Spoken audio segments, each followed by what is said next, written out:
A BC woman is still waiting for compensation after she is out time and money because of Flair Airlines. The incident relates to a story we told you yesterday after a plane had to make an emergency landing twice. Now I've paid over $300 for a terrible flight, but they were incredibly understaffed.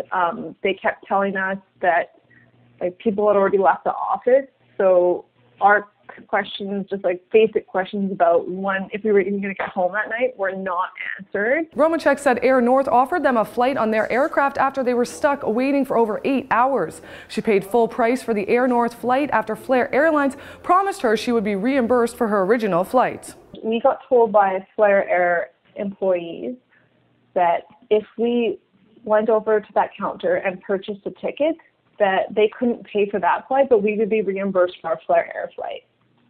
And so I chose to do that to make sure I could get home, because there still wasn't really any details then about when we would be taking off that evening, and I had to come into work. And the employee took down around 5 of our names and said that they would be reimbursed.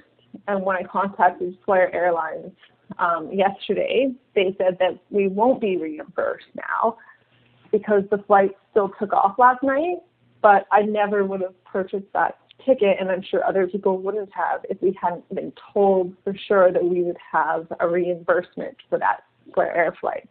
That was just a flat out lie. That wasn't something I would normally expect from an airline. Castanet has just made contact with a representative from Flair Airlines who now says the woman will be reimbursed after our inquiry into the incident. For Castanet News, I'm Alana Kelly in Kelowna.